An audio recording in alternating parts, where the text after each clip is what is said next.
Hello, everyone. Welcome. Whoa! That does work, doesn't it? Welcome to the continuing activities of the 100th anniversary celebration of John Handley High School. I'm Kimberly Ball. I'm the Vice Chair and Events Chair for the year-long celebration, which runs until next June. Today we're kicking off our Alumni Speaker Series, in which we feature Handley alum with interesting experiences to share. First, I want to acknowledge the Handley Regional Library, which is our partner for this series. They're letting us use this great space for these presentations each month. And we also have some exciting exhibits planned, which are going to make use of the Benham Gallery next door. So be watching for that. Before I introduce today's speaker, who I really don't believe needs much introduction, let me tell you about our upcoming events. This Saturday evening at 8 o'clock at Bright Box Theater on the Downtown Mall, we have an Alumni Music Series event. This is Mojo Mothership.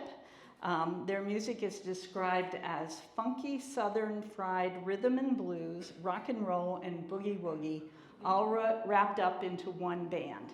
And all of our Alumni Music Series events feature at least one Handley alum in the band.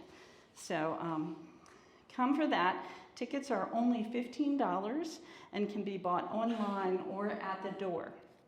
On Saturday, September 7th, another Handley alum, Norman Schenkel, who's an acclaimed classical and opera singer, will present a program under both our music series and our speaker series.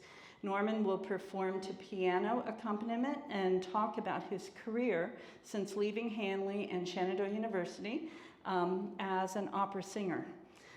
This is a free event. Will take place at Shenandoah's Goodson Theater Chapel and is co-sponsored by Shenandoah University.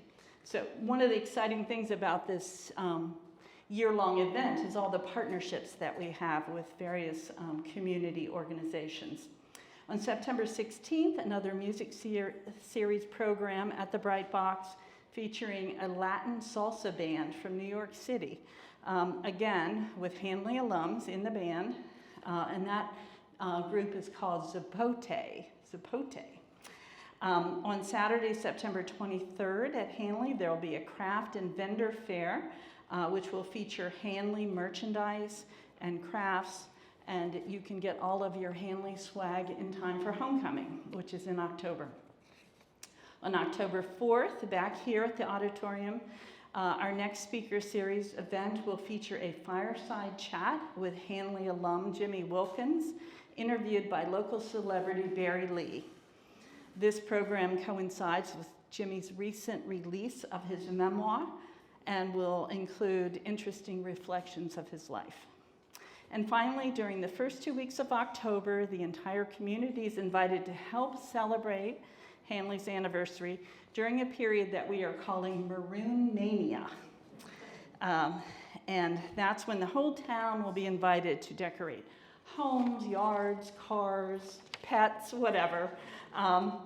That will lead directly up to homecoming weekend at Handley, which is October 13th to 15th, and we'll have a lot more information about that coming up. So the best way to stay informed of all of this is with our website, onehandley.com. Be sure to check it and check back often. Two quick merchandise items. We do have some special commemorative merchandise, Handley watches, which are for sale downtown at Bell's and also online. I'm wearing one if you are interested in seeing one. And the Handley, new Handley print by Eugene Smith is available. We sold 2 or 3 more this morning, so we are now down to 12 out of 100. So if you have interest in purchasing one of those, go online to our website or go down to Eugene's Gallery downtown. All right, all that said, Jimmy Robertson is an excellent choice for kicking off our Alumni Speaker Series. His Handley roots and connections are deep. Jimmy himself is a 1986 Handley graduate. His dad, his grandmother, brother, sister, wife, and 2 sons are all Handley graduates. Jim obtained his bachelor's and master's degree from George Mason University after graduating from Handley, and then he came back and spent 30 years with Winchester Public Schools, most of that time as a carpentry and technical education teacher at Handley. He was a longtime coach of Handley's champion boys tennis teams. His technology students at Handley built, under his supervision, the Slaughter Tennis Pavilion at the school, and also constructed several houses for Habitat for Humanity. In his final years with the school system, he served as operations coordinator and as innovation coordinator. And one of his proudest accomplishments was assisting in the development of the Shahada Center, which is an amazing facility for Handley students and community members to obtain valuable technical and career skills and education. Since his retirement from Winchester Public Schools in 2018, Jimmy's continued his construction and contracting business, Robertson Homes, and has found more time for his many hobbies and interests, including the great outdoors, which is what brings us all here today.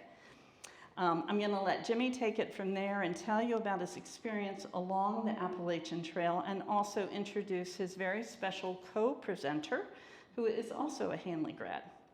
On behalf of the Handley 100th, we want to thank them for their participation in this series. We have a couple little gifts for each of you here. And so let's welcome Jimmy Robertson. Oh, I'm supposed to give you this. I might have to get you to help me clip it on, Kim. Right here. You want it on your shirt? Yeah, let's put it on there. There you go. That's perfect. Thank you. Kim? Oh, yes. Thank you. Well, welcome, everybody. Muhammad Ali said it best, it isn't the mountains you climb that wear you out, it's the pebbles in your shoes. So, I want to thank Kim Ball and the 100-year committee on all the hard work they do for all these activities, tremendous amount of effort, and really is makes this place, this community special. So thank you, Kim, for all you all do.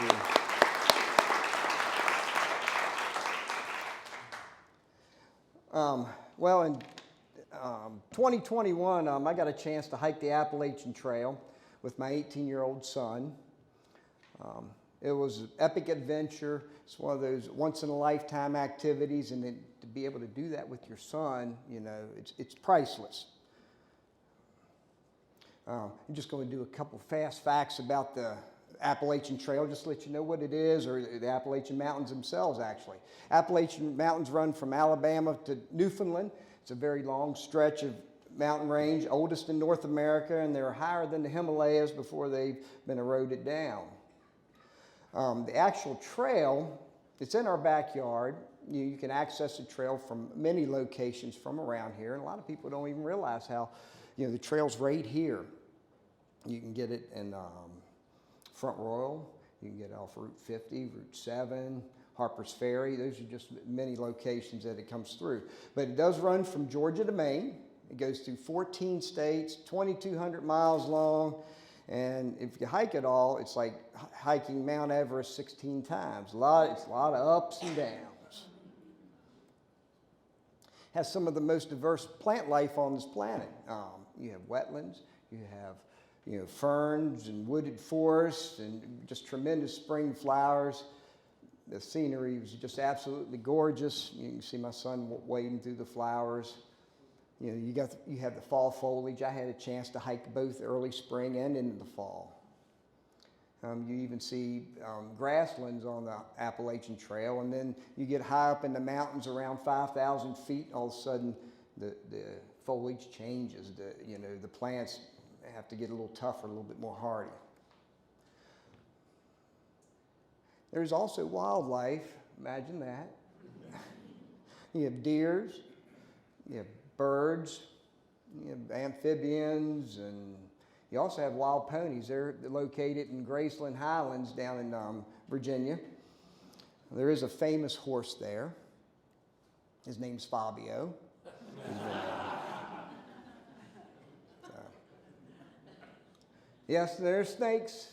Yes, oh yes, black snakes, racers, gardener snakes. You got them all. They're out there. And there was also a Bigfoot sighting.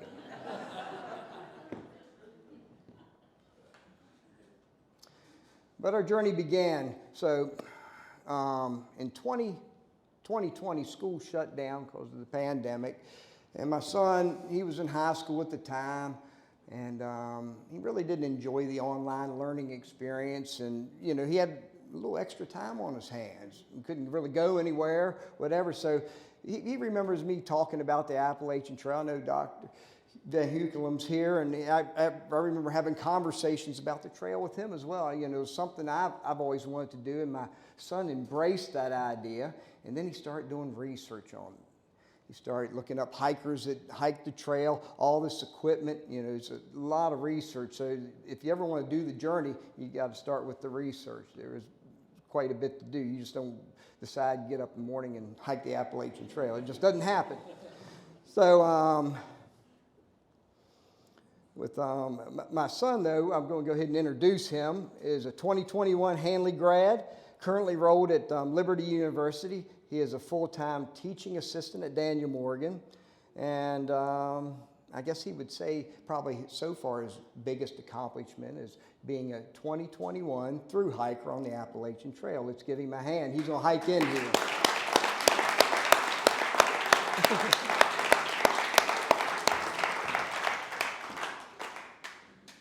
Man, I gotta say, this bag feels a little heavier now than it did on trail.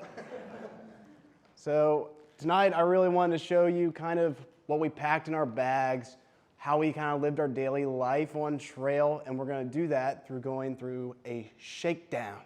Now a shakedown is when a hiker takes all their gear out of their bag and they figure out, what am I gonna really use on the trail? What am I not gonna use on the trail? So it's all about minimalism. Whether you're hiking one overnight trip or 6 months, it doesn't matter, the rules stay pretty much the same. You want all your gear to be lightweight and versatile, okay? My overall pack weight was about 35 pounds to 40 pounds, depending on the amount of days we were traveling, how much food, maybe it was a dry day, so we needed to carry more water. So, you know, my pack weight varied, but it was between 35 and 40 pounds. Starting out gear, I guess we'll start with my clothes that I'm wearing. You're looking at my hiking outfit right now. It's athletic shorts and athletic shirt. You want something that wicks sweat and dries fast. My shoes are super personal. Everybody has their own foot. Everybody walks different. So once you find that shoe that you like to hike with, that's the one you want to stick with. I was super blessed. I didn't get any blisters. I didn't get very many blisters, let's put it that way. Socks-wise, I wore what's called Darn Tough. The company actually dares you to wear a hole in them, and they'll replace them for free if you do. They're made of merino wool. Quick fun fact about wool, it maintains 80% insulative value even when soaking wet. So when my feet are super soaked, my feet were staying toasty warm. As far as shoes do go, I do want to make a note. I went through 6 pairs on the whole hike. So that was a expensive trip. Trekking poles. These aren't actually at all fancy. This is probably my least amount of fancy gear. I got these down at the Dick's Sporting Goods on Pleasant Valley, so shout out to them. When you pack your bag, you want to make sure that while you're actually physically walking, things that you're going to be taking out of your pack while you're physically hiking are easily accessible. So hip belt pouches, you know, my water bottles are nice and close to me. So we'll start going through the pack. On my hip belt pocket, most importantly, the thing I carried were snacks. The through hiker, once they get their trail legs and they're hiking 15 to 20 miles a day, actually start to consume about 8,000 to 10,000 calories a day. So you really need to keep that fuel in the furnace to keep the hiker hunger at bay, all right? Oh, I thought you swore not to eat another one again. No more peanut products.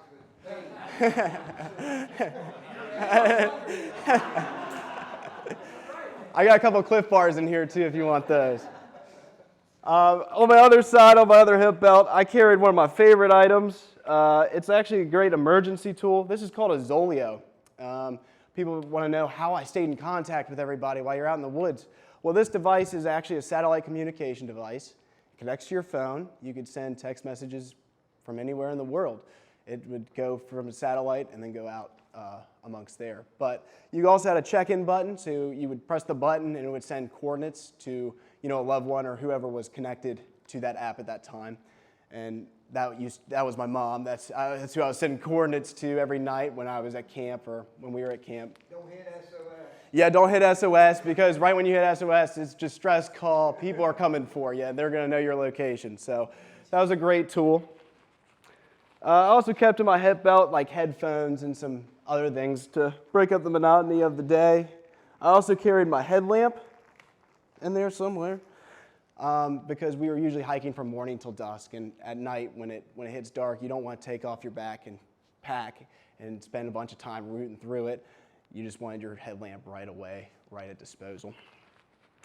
So another thing you're going to notice is my knife right here on the shoulder. I thought it would look cool up here, but when I first started hiking, I was carrying a big Rambo knife. I thought I was going to be, skinning animals and wrestling off other hikers or maybe bears, who knows. But I found out quickly I was only using a knife to cut into summer sausage and spread peanut butter over tortillas.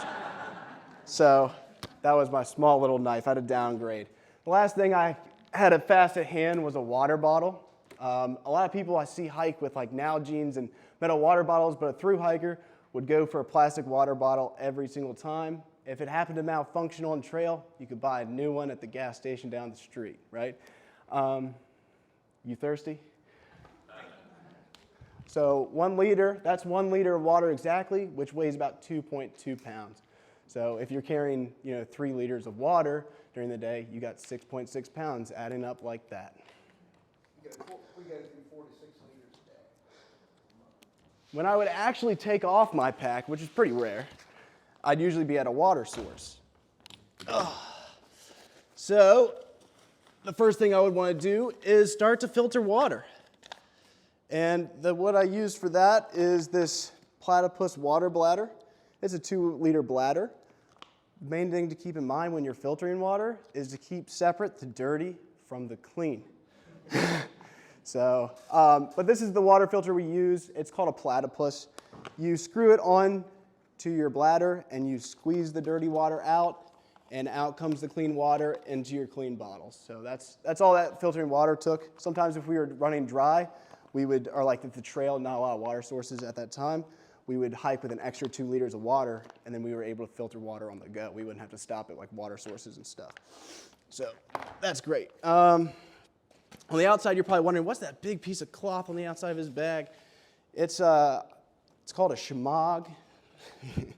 I think I'm saying that right. It is just basically a big piece of bandana. And I use this from sun protection to a comfy, warm scarf. And I even use it as my pillowcase. I would wrap my clothes bag around in it. And it was a fashion statement. I wanted to look cool again.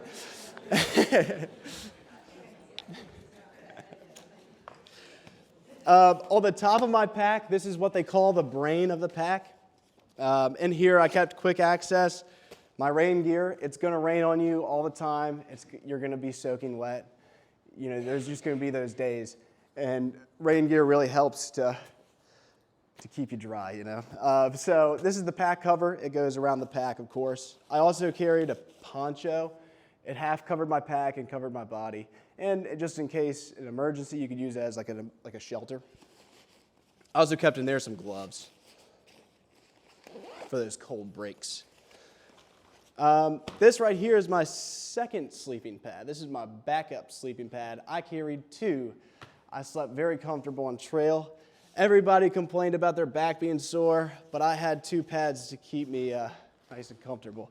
I use this as a siesta mat during the lunch break. I use it as a sitting pad as well, around the campfire or on top of a mountain peak. All sorts of different things. Also on the outside, I carried my daily rations. So these were my lunches and, my nightly dinner. Lunches could be, beef jerky, 1 pack of whole beef jerky. Or on the first day, if we were leaving town the first day, we'd carry something thick and large and heavy. We'd eat that first. So right now I have the summer sausage, one of my favorite lunches out there. We'd also carry like apples and produce on the first day. But after the first day, you really want to get rid of it because it's heavy. This was our dinners. We call them hiker meals. This particular band is Mountain House, one of our favorites. You add boiling water to it, instant hot meal. Pretty light. I guess tonight we're having chicken and dumplings. I also kept in here some, they call them camp shoes, but these could be sandals. Hey dudes are getting popular. I know like the Crocs, things like that. It was nice to take your shoes off at camp and let your feet kind of air out. But you don't want to be in a room with a bunch of hikers airing out their feet. Okay. I also kept my spoon in here, but that was for just quick eating. When I actually get into my pack, That's scary. It's like a teenager getting into his room. Never know what you're going to find. I got a puffy and a fleece right on top, ready to go if I was cold. Not much explaining there. They aren't too fancy. I got TP and baby wipes. I think that's pretty self-explanatory, but let me tell you something about the baby wipes. They might make you feel clean. They do not make you smell clean, all right? When you first get to camp, like right when you get to camp, the first thing I always did was set up my tent. It's because if it was raining, you want to keep your gear dry or whatever. So at the top, I'd keep my tent stakes in my tent. Now the tent, just some great facts about this thing. This is a Z-Pax tent. It's made of a material called Cuban fiber. It's a 2-man tent, and I use my trekking poles to set it up. So that is that versatility again. And it's only 1 pound, 6 ounces. Yeah, it's 2-man tent. We had separate tents. When we first unpackaged it, my dad threw it aside because he thought it was just packaging. It was so light. So we love this tent. It didn't have any punctures, holes, or issues. Absolutely love that piece of gear. The weirdest piece of gear I have in here was the Z-Pax rain kilt. This was like rain gear for your lower half, but I never used it as the rain kilt. I always used it as like a placemat. I didn't want my gear getting all muddy. When you actually pack your bag, you want all your heavy stuff close to your back and right in between your shoulder blades. So now we get to my heavy stuff because I'm right in the middle of my pack. And I get to my cook set, which has my fuel in it. It has my fuel canister and everything else in there. This is the jet boil. Boils water super fast. We needed to boil water for like tea at night, coffee in the morning, of course, and we also needed to boil water for our meals. So it was a great addition to the set. I also have my food bag. Usually on a 4-day trek, it would be out to here. You'd keep everything else in here that you weren't carrying to eat that day. Also, we would hang those. It's a waterproof bag. It's called a rain bag. And basically, you could hang that up. We hang that up in the trees, also called a bear bag. And it's a bear hang. So you would hang your food every single night up in the trees.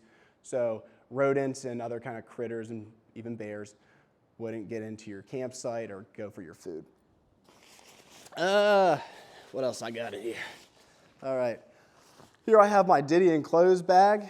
It's inside of a slack pack because sometimes when you get into town, you do what's called a slack pack where, a shuttle driver will drop you off on trail and you could hike down to a gap or back into town with just a little slack pack instead of carrying all your gear. So sometimes every now and then we'd hit a slack pack, they call it. That's called cheating. It is called cheating.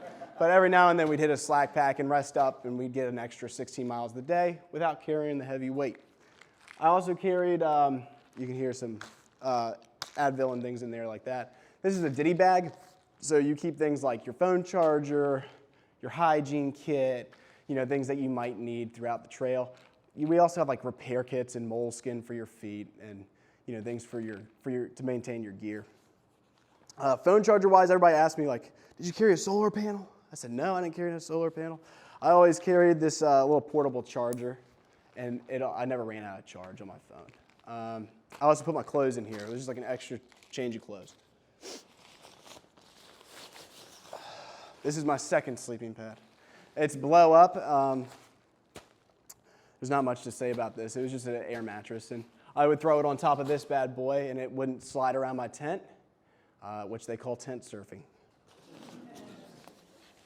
And last but not least, we have my trusty sleeping bag. It doesn't matter how many times you wash it, the hiker funk will not leave. This is a 15-degree bag. I think usually I would hike with a 15-degree bag. During like right now when it's super, super hot, I will hike with a really light 50-degree bag. And I got my 50-degree bag from Mountain Trails, a local store here in Winchester.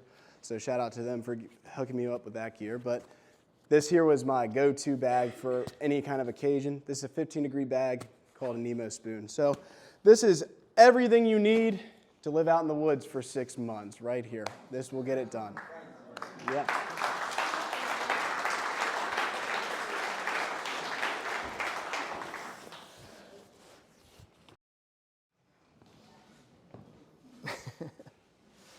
All right.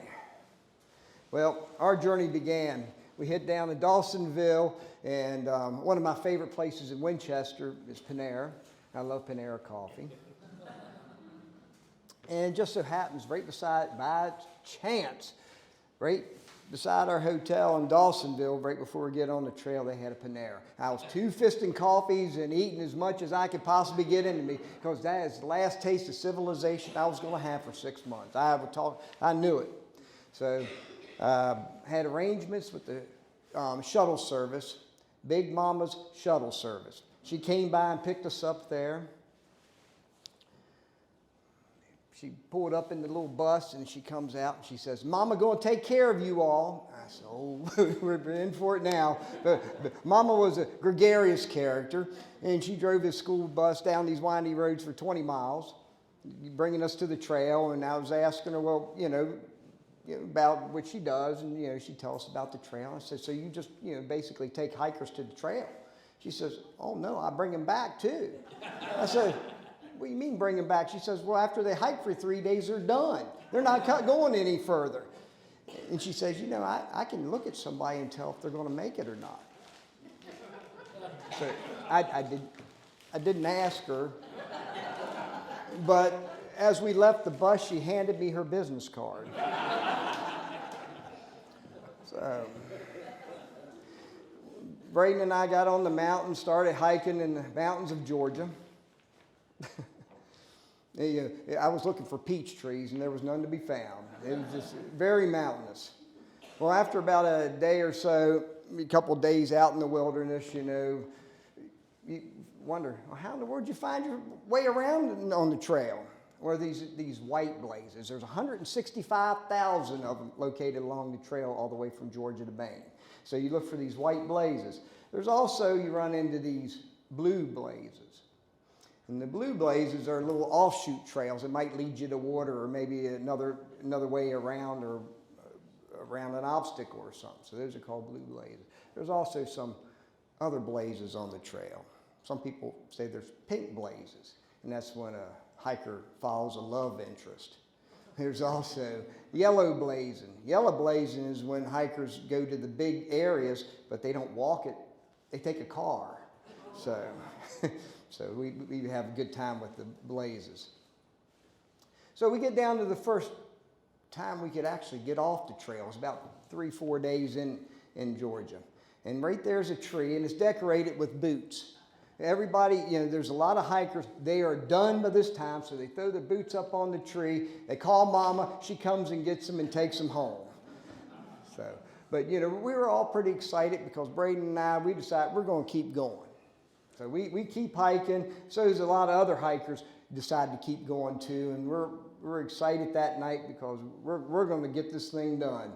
So we had a campfire, some music going on, and then we were also excited because the next day we were going to be able to get into a town and get resupplied again. We were running out of food, and we were smelling pretty bad. So I looked up hotels, in that town and found one. It must be a fine establishment because they had a shuttle service. So free shuttle service, that is. So we got down to the Gap, and the shuttle driver meets us. And I said, I'm Jimmy, and this is my son Braden. He said, "Stone legs, mate." So we get in the van. He starts driving down these roads. It's country roads. Looks like I was going deep into West Virginia.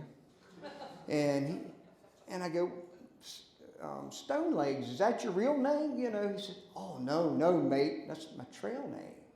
I said, I'm getting pretty excited. I said, I want a trail name. I was thinking, I'm going to make up a real good one for myself here. So Stone Legs said, no, mate. You don't give yourself a trail name. You're given a trail name. So we get to the fine establishment, and it has a great pest control program. Even though the place was a little rough, it was the best shower I ever had. It was the best sleep on the bed I ever had, the best meal. It was absolutely awesome. So Stone Legs next morning takes us back on the trail, drops us. We're hiking in Georgia again. We set up camp one night, and there's a saying, hike your hike. Everybody does it differently. Everybody's an individual out there. So hike your hike and love your hike. And one thing, this group asked if they could camp with us, and we said, sure. These girls were from Florida, but they are hiking their hike. Their hike was a section hike. So they got through hikers, which are like Braden and myself, who intend to go from Georgia all the way to Maine. And then there's people who might just do a state at a time or something like that. So they were section hikers. So we hiked the trail a little bit more, and we called for a shuttle driver. Stone Legs shows back up. And I booked a room again at a fine establishment, and they had the pest control program. I'm going, I've walked 4 days, and I'm at the same daggone place I started again. Well, if you looked at the map on Georgia, it does have it little, it's like you got to go circle back around. But we were very fortunate that day because it was just so happens there was the temperatures were going to drop. It was a great time to resupply because temperatures were going to drop well into the low 20s that night, and a storm front was coming. So a lot of other hikers were coming off the trail at the same time. So we got a chance to meet some other people, and there's Stone Legs. He embraced and embodied the trail. He really loved it. He was cooking chicken for everybody. Damon, I know you wish you were there for that. And he was free food, and Stone Legs was giving it away. And he lived out in a shed behind the hotel. But like I said, we got to know him a little bit, and it was actually his birthday, so we celebrated his birthday. And, we were gleaning some information because he had hiked the trail several times. So we were chatting with him and said, he said, mate, there's 3 things. They're the people, the places, and the trail. And if all you do is the trail, you have no story. And that's sort of profound for life for all of us. I rushed to get from point A to point Z, and I forgot about the rest of that alphabet in there. So my wife, I'm taking Stone Legs' advice, and my wife told me, you better smell the roses when you're on this trip. And so that's what I tried to do. We hiked a little bit more in Georgia. Sometimes you camp with hikers, sometimes you go it alone. It just depends. And this night we were by ourselves, and Braden was reenacting a scene from Dances with Wolves. But we always had a fire. If we were near a water source, we always had a fire. We continued on our way to North Carolina, and we met some other hikers. They already had their trail names. So the guy to the left there, he was a medical doctor. We called him Dr. Frockett's because he wore his shirt with a pocket on it. The other guy was an Army medic. See, this is a good group to hike with, A lot of medical personnel here. And also a scout, but he liked taking pictures, so they called him Tripod. My son and I there, we didn't have a name yet. The lady beside us, her name was Extra, because she packed an extra tent. She packed an extra sleeping bag. Her pack weighed about 70 pounds probably before the first takeoff. So by this time, she had lost a lot of pack weight. The guy beside her, there's a good space. His name was Dirty Dog. And I wonder why they called him Dirty Dog. Well, on our way, we get into the Smokies. Smoky Mountains, Ronnie Millsap had it right. Smoky Mountain rain, because that's all it did the whole time we were in the Smokies. Rain day and night, day and night. We set up camp, and all the wood's wet, but Braden, he was determined, we're going to have a fire. So he blew on that fire for 2 hours. And it finally took. And this gentleman over there, sort of eating his beans, looked up and said, he looked sort of like Sean Connery in The Rock, and he looked up and said, Bellows. That's your trail name, Bellows. So from now on, he is referred to as Bellows. But while you're on in the Smokies, it's a little bit more desolate. There's not really a lot of roads to take you off the trail. So you're out there alone, you're out there in some tough spots. But I did take, there are things that can bring you off the trail. It isn't all fun and games. You have floods, then you have to make decisions. Do I walk around it? Do I walk through it? You also have to climb. You got some heights there. You can trip and fall very easy right there. My son took a picture of me, took advantage of a photo op as I slipped in the mud. Yes. Oh, yes, there are rattlesnakes out there. And we only saw 2 of them the whole 2,200 miles. And they're both over here near Front Royal. Both on the same day. So, just letting you know. Yes, there's bears.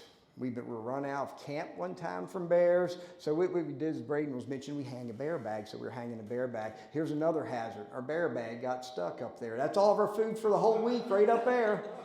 So we improvised and made a spear-like device and cut it down. Daddy wasn't going to climb up there. There's also your feet, so important. As Braden was joking around about the blisters and stuff. Well, Dirty Dog had an ingrown toenail, so he was getting a little trail surgery at one of the locations in Fontana Dam. Ticks, that's probably one of your worst enemies out there for Lyme disease up in Connecticut. I had a tick on me, and you cross your fingers. Another thing that will bring you off the trail quicker than anything is water. Whether a lack of it or if it's bad, you got to filter it. And hikers get lazy. They'll stop filtering their water, and all of a sudden they get sick. And Indiana Jones is down there. Bellows. And probably the biggest hazard is getting wet and hypothermia, because those temperatures drop in the 40s, and if you're soaking wet, you're done. And we had that situation up in like I said, Smoky's desolate. So we were walking this bald of a mountain. We were coming across the top, and all of a sudden this storm came up, and it was a sideways wind, sideways rain, and then all of a sudden the hail started.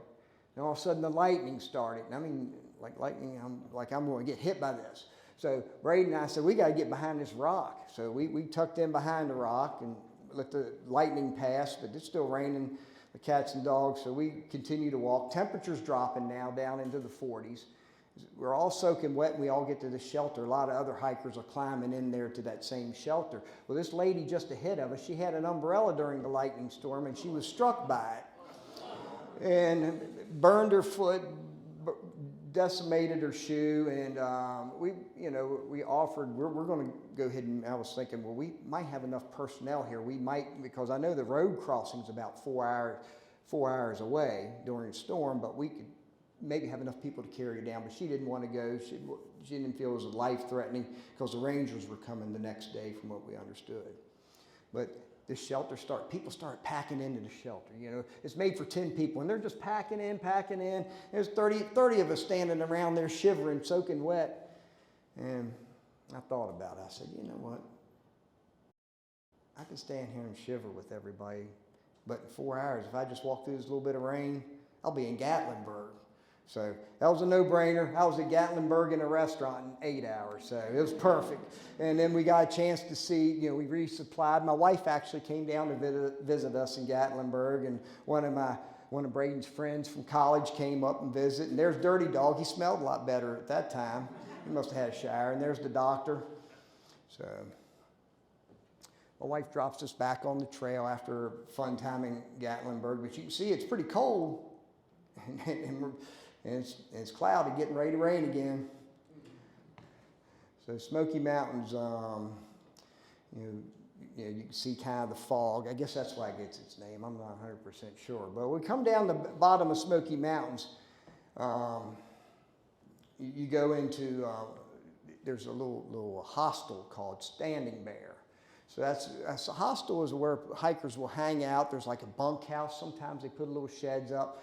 And this was a cool place. Like I said, it's about the people and places, and we got a chance to, hang out with some other hikers. The guy sitting beside me, his name was Walmart. He got all of his hiking gear from Walmart. That was 3 years ago because this is his 3rd year in a row he was hiking the Appalachian Trail. And so he doesn't carry any gear anymore. He just you can see his back turned to me. He has a little orange puffy on. And he just carries that. He carries a tarp. And I said, well, how about that cook stove? We had that fancy cook stove. And he says, I just cold soak it. So all he does is just pour water into his food and eats it. So he's a minimum. And like I said, hike your own hike. That's Walmart. So we continue on our journey. We get a chance to hang out with Dirty Dog. Dirty Dog turned out to be a pretty cool guy. He just smells bad, but he's a real super nice guy. But you don't hike it alone. You got all these people out there willing to help you. And this is the cool part about the trail. There's all these trail angels out there. So every time you come across a road, like I said, it's a lot of ups and downs. And when you go down, there's a road crossing. And then these people, just strangers, maybe set up a grill. And these people were cooking hamburgers and hot dogs and giving them to the hikers. And you know what? In that chair, that is a nice chair because I hadn't sat in one in 4 days. And it felt pretty good. And then I had my first chance at hitchhiking. My son says, nobody's going to pick you up. You look sketchy. I said, yeah, they'll pick me up. So I held up my thumb. The first person drove by, pulled their pickup truck over and took me. Yeah, right. This trail angel, she had soda, I'm real big on soda, but man, it tastes pretty good. It's cold and hadn't had one of those in a while too. So but she was there because her son had passed away, and he was like 21. She lost him, and that was her way of remembering him because he loved hiking so much. That was you just giving back. And then here's this guy. He's who I want to be when I officially retire. This guy, he's retired Army. He just travels around at the trail, and takes his kayak, rides his bike, hikes all the time, but he also has the nickname the Ice Cream Man because you get to these road crossings and he hands ice cream sandwiches out to all the hikers. So he's a pretty cool guy. So we continue our hike up, like I said, we're winding around Tennessee and North Carolina, and I can't remember which state I'm in now, but I'm between them all as we're hiking up the trail. We get ready to drop into, I believe, Hot Springs. There it is. Well, Hot Springs is a cool trail town because the trail goes right through the middle of it. The sidewalk's marked. We get a chance to see Extra again, Tripod, Dirty Dog, and there's the doc again. He's hanging out. The French Broad River runs right beside us, the 3rd oldest river in the world, actually. And then, just as diverse as the trail is the people who hang out there. Well, this guy, he was IT, he worked IT, but he hiked the trail and decided he wanted to be part of the trail again. So he bought a hostel, and he makes his own clothes now, and it's quite a gregarious character. But all kinds of these characters are out there on this trail. It's just amazing. We could follow one hiker up. He was a chain smoker. I've never seen anything like it. And one after another, just like this, all the way up the mountain. I'm going, okay, well, we're gotten in pretty good shape, but we couldn't keep up with him. And he just like a chimney, and then you have other hikers that, we had one girl, she decided she took nude selfies of herself at all the big locations, and she was making a calendar to sell, to pay for the trip. So, you know, the trail, people embrace the trail. They love the trail. We meet husband and wives who quit their jobs, sold their houses to go hike on this trail, and they don't even know if they like to hike yet. It's crazy. So we hike out of Hot Springs, you know, just keep going north, and then we run into another trail angel. And she was wonderful. She had little Debbie cakes, one of my favorites. And she said, you know, I said, what's your favorite part around here? She said, oh, the Roan Mountains. She said, they're magical, they're spiritual. And she was so excited. She said, you're going to love the Roans. Well, we keep hiking, and we're overlooking Erwin, Tennessee. Down at the bottom, there is another hostel. We know when we come to the bottom of that mountain. And look who's there, cooking chicken, Stone Legs. Now, how in the world we got Stone Legs cooking chicken there in Erwin, Tennessee? And there he is giving chicken out to all the hikers. It's a hostel, like I said. You know, so they had a little cabin set up. All the hikers come in there and hang out. Pretty cool spot. Then that's a chance where we met this guy named Bilbo. But all the hikers called him Bimbo because he sort of had a speech impediment. He had a stroke, and he was trying to tell everybody his name, but his real name was Bilbo. That was his trail name. He's one of the toughest persons we met on the trail. He had limited use of his left side, but he was hiking that trail and was absolutely amazing. And we get to this other place where another group of trail angels were set up, and Bilbo shares a story. So he's hiking for brain injury awareness. So when he gets to Maine, they actually, you know, there's a newscast did a special on him. Actually, you can look him up. And he had an injury, and it caused a stroke. And he said, you know, I'm an atheist. I was an atheist. He broken language. He was trying to tell the story because he had the stroke. He said, I died on that table, and then God saved me. And it was such a powerful message that he shared with everybody. And like I said, I was walking up this trail, and Kim asked me about, was there anything spiritual? I said, yeah, well, at this moment, yeah, kind of. It's, you know, I walked up this trail, and I'm tearing up a little bit. It hit me home because my mom had a stroke earlier. And I realized, as I walked up that trail, I'm not walking alone. Even though Braden's up there 10 miles ahead of me, I'm not alone. Everything's going to be good. Well, the Roans were magical. They were spiritual, no doubt about it for me. We finally get to Damascus, and there he is. Bilbo and his wife, Sue, she was a principal up in Maine. That's where they're from. And so, she came down to visit him. Hadn't seen him in a while. Really neat person. Damascus is another cool trail town right in southwest Virginia. So then we're up there near Graceland Highlands now, and that's where the wild ponies are, and it's a cool little spot. See the horses. We didn't get a chance to see Fabio. I cheated on that photo. I apologize. Then we went on to Marion, Virginia. Well, we get to a place, trail, here we are at trail crossing. They actually have a payphone on the wall. I hadn't seen a payphone in years. I go over to the payphone because I need a shuttle to Marion. That's another trail town for a resupply. I look on there, on the wall, there's a name called Trasher in this phone number. He's shuttle service. So we give Trasher a call. Trasher comes and picks us up, picks up a bunch of other hikers. Now, Trasher has no filter. He's politically incorrect. He is raw as he can be. He's chain smoking all the way down the road in his van, and we're all having to breathe Marlboro Lights in. All right? So, Trasher, but we did, he drops us off to the place. I said, Trasher, is there any good restaurants around here? He said, oh, yeah, there's a great barbecue spot. So Trasher says, I'll come and get you. I'll pick you up and take you there. I said, okay, well. So Braden and I get ready for dinner. And Trasher pulls up in that van. You can see that Everybody at the hotel signing their name to it.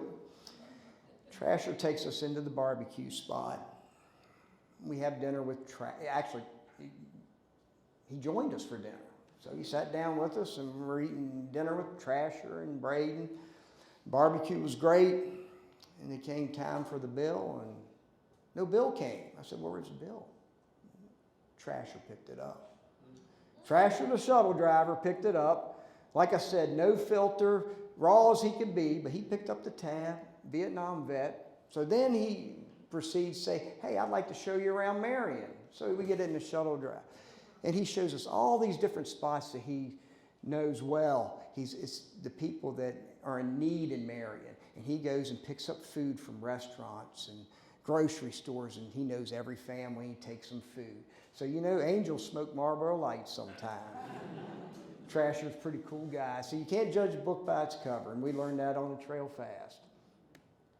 Then we went on to Pearisburg. Pearisburg's a cool little southwest town in Virginia. I didn't know Virginia was so so cool. It is a neat spot down there. And we promised some other hikers when we were in Marion we'd be there in 3 days because we knew there was some bluegrass music going on. So these are all the locals of the town, and they have the string instruments out. It was wonderful, and that gentleman there with he looks like the Lorax, he owned the hotel, and he was quite a character himself. Everybody's a character on this trail. Well, we get back to the mountain. We're still walking. We're walking towards, closing in on Roanoke area, Blacksburg, and that area. And there's what we call the Triple Crown. We meet some other hikers. We keep meeting people along the way. Like I said, people of the places. Guy sitting in the tent there looking surprised. That's T-Hug. T-Hug, retired air traffic controller. And a young lady there, she coached a softball team at college, and they were sort of shut down, so she was hiking the trail. Her name, we just called her Coach. So we get the Virginia Triple Crown. Now that's the three big ones: Dragon's Tooth, McAfee's Knob, and Tinker Cliffs. You can hike some people call the Appalachian Trail the Green Tongue. All you do is walk, you see nothing but trees for days, nothing but trees, no scenery, no overlooks. But in Virginia, right there, within 2 or 3 days, you got the big ones. So we see the monolith, there's Dragon Tooth, and there, like I said, hike your own hike. There's some ladies from Texas. They were just taking their car from Texas and hitting all the big high points, and they park their car and do a day hike up to like the monolith. They're there to see the big sights on the trail. And then we made it to McAfee Knob, where we got a picture. Like any good parent would do, I held on tight. Made sure my boy wasn't going to fall off the mountain there. It was wonderful. Then we went on to Tinker Cliffs, kind of hang out there a little bit. Then we ran into those Texas girls again. And, you know, it was kind of ironic. Next couple of days, and we saw them again, and right there at that location on the trail. So they exchanged the phone numbers or whatever and a picture. But then later on, as we were hiking, because we get the resupply again down in Daleville. So we're hiking towards this town, and all of a sudden I get this text, and it's a picture of a tree and a couple branches, right there at Daleville, from the Texas girls. So I get to the tree. Braden pulls away the branches, and there's this bag, plastic bag. It has a wad of money in it. And they picked up our lunch. They said, dinner on us. So the Texas girl done bought us dinner. It was just wonderful. But the story doesn't end there. So back at Winchester, the manager from our Mexican restaurant here local recognized the AT hats from these girls and said, hey, you wouldn't happen to know these guys, would you? And sure enough, they did. And so the manager texted my wife, and she joined them.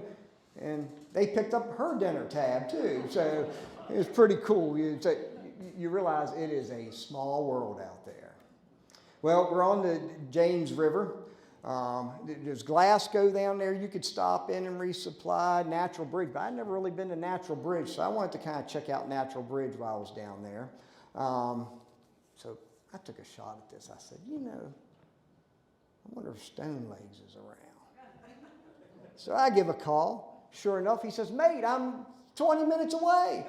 So he picks us up, and we all go out to dinner there at Natural Bridge. Next day, I get to hike around Natural Bridge, check it all out, and what a wonderful time. Stone Legs drops us off again on the trail, and we hike up this mountain, now the James River. Now, the James River, it's a long ascent, and there's very, as you say, the water sources. The key, though, you want to pack light. So we packed pretty light. We knew we had about enough water to get to where we were going. It was a 98-degree day, and we're hiking straight up that mountain. The problem is, about halfway up that mountain, we run into another hiker. That hiker was done. Didn't have any water, borderline heat exhaustion. You could see it in his eye. He is done. So we had to make a choice then. And this is the kind of life experience that you don't get very often, and you don't get a chance to teach your kids. So what do? This guy, he's not going to make it. If we give him our order, we might not make it. So we gave him the order. We're okay. Life works out. Some other friends joined us while we were in the Shenandoahs. We got to Waynesboro, and that's Coach Rayburn and Catherine Rayburn. They took a day hike with us there and spent the night and hiked a little bit. Scott and Michelle Jenkins up here in this area. And there's Bilbo again. We ran into him again. And Coach, there's Coach smiling. We ran into her again as we were hiking it through this area. And this is kind of where things changed a little bit. We were right up here in Winchester area. You can see we're in Harper's Ferry and this kind of area. And my dad herniated a disc, and he was my mom's caregiver at the time. And Braden and I had to come off the trail right then, help out with the family. Then while this was all happening, she had a stroke. So then, I realized, man, we might just have to be satisfied with half of the trail, half of the trip. But I really didn't want that, especially for Braden, because he set a goal in life and wanted to make this happen. And then I got a call from Stone Legs. Stone Legs called me. I said, mostly I'm calling Stone Legs for a ride, but Stone Legs was calling me for a ride because some other hikers, they were doing aqua blaze. That means they were taking a little boat ride. Ran the canoe into his stomach, and it caused internal bleeding. He was right there about in the front row. He knew we lived in Winchester, so he was just taking a chance that maybe we were around. And he spent all of his money on the hospital and all this stuff because he's from Australia. And so my wife, she's an angel, she went and picked him up. We put him up so he had a chance to heal. And you know how sometimes things just work out. So I did what any good parent did. I set my son up with a bunch of strangers and sent him on up the mountain. Took him up north, dropped him off there about New Hampshire, Vermont border, and he continued hiking with Coach and Birdie and Flip and Captain. Those are all the people he hiked with. Like I said, what any good parent would do, just leave your kid with it. But I did question my judgment after about 2 days because I got this picture of the Yellow Deli. He done joined a cult in there. He told me he was going to work for food for the next 3 years or something. I don't know, but he had a good time. He continued on the trail. He got to Vermont. Just some fantastic, New Hampshire, fantastic scenery. The White Mountains are rough. And he finally made it to Katahdin, and this was in October 1, so he summited, and it was the first snow summit of the season. And if he hadn't gotten back up there at that time, he would have never made it, because within 2 weeks, the trail was shut down, because Bilbo made it to that point, but he didn't get a chance to summit. Now, things got better at home. We found some great caregivers, and Mom and Dad were in a better place. My family was in a better place. So I joined my son. My train angel dropped me off at the trail up there at the New Hampshire-Vermont border, and we started coming down from the north. And there's Braden, and it's just some beautiful scenery. There we are crossing the Hudson River. Now, I have story after story, just like I've been telling you about coming north as I do going south. We're just going to run out of time tonight.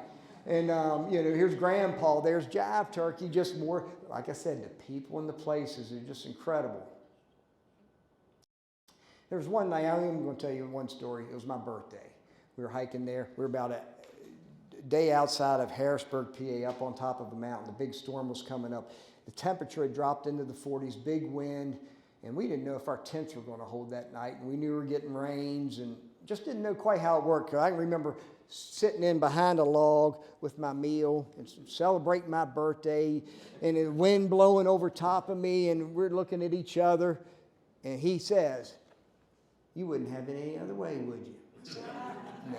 It was the best night of my life, sitting there with him in that storm, wondering if we were going to make it through the night. It was phenomenal. It was absolutely.